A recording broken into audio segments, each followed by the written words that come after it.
Italian Football Podcast. Right. Next question. CJ Barile says, is it true that Diego Maradona nearly joined Arsenal as a youngster? It is true that Arsenal tried to sign Maradona as a youngster. I think everybody knows the Sheffield United story quite well, but the Arsenal story is not as well known. If you go into the archives and you have a look at the stories in the newspapers, both in England and also in Argentina, Arsenal had a scout, or they had a kind of an intermediary called Harry Haslam, who was a former Luton and Sheffield United manager, and he was working for Arsenal on some players from South America. Now, at the time, European clubs, but English clubs in particular, never signed players from South America or from out of white Europe generally. It was a bit like Sean Dyche today, at Burnley. He would only sign, English players or the acceptable white foreigners, players from northern, Scandinavia and Northern Europe. Kind of, it was none of that white nonsense. Yeah, none of that white nonsense. So that was kind of how English football was at the time.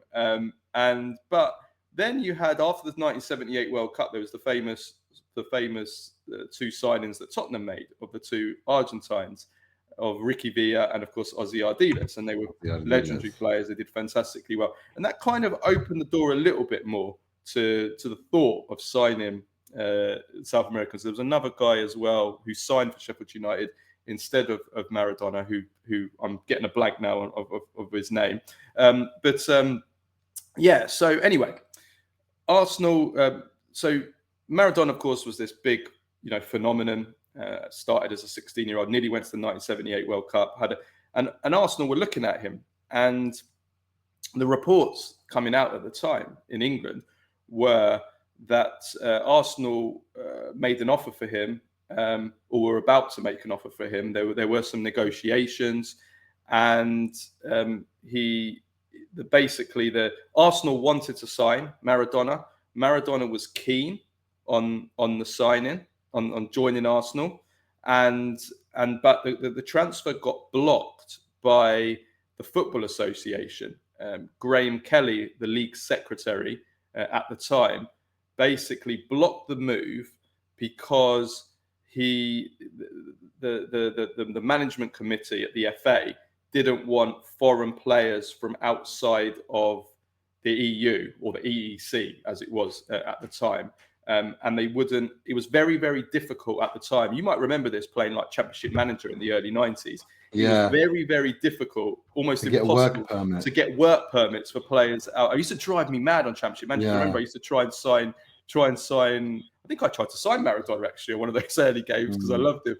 And you'd get the bid accepted, you'd agree terms, and then the work permit would get rejected. So basically, this is what happened. The FA and Graham Kelly basically made sure there was no chance of this transfer going through. And I think the year was around about 1980. He was like 19 years old. It was around the time that he played a couple of high-profile friendlies in Britain against Scotland and against England, where he was phenomenal. And Arsenal wanted to sign him, and it didn't happen. So he stayed in Argentina, went to Boca Juniors, and then of course moved to Barcelona in 1982 after that World Cup in Spain. Stayed there for 2 years, and then of course moved to Napoli. And the rest is history, as they say. I just want to stay a little bit on this. So the FA screwed Arsenal over on this as well. This is really interesting because right now Arsenal fans are convinced that the league wanted Liverpool to win the Premier League last season, and that there were so many dodgy decisions that went against Arsenal and went in favor of Liverpool throughout the season that there's this conspiracy theory that I've noticed. What? Liverpool, VAR. yes, Liverpool. Yeah, and that they wanted Liverpool to win and all of that. So this kind of feeds nicely into the narrative of where we are right now as a whole with Arsenal. and but how, can you imagine Maradona at Arsenal? I mean, that would have been Jesus Christ. I mean, that is changing history, isn't it? Imagine he goes to Arsenal, because that whole kind of love-hate relationship between Maradona and England, the 1986 World Cup, the hand of God, the the whole stuff with the Falklands War that broke out, and he, some of the comments that he made, this was for the boys in the Falklands, and I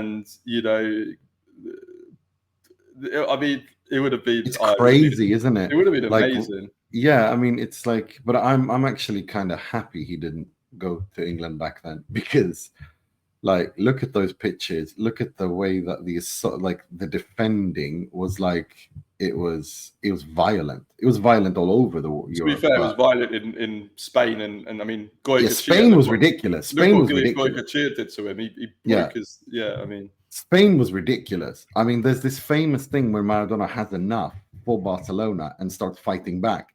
Yeah. Have you seen this video? That was in the Copa del Rey final against Athletic Bilbao. He karate kicked one of the Athletic Bilbao players in front of the King of Spain. The King of Spain was right, like, watching the game from the gallery, literally right in front. Because he had enough. He literally had enough.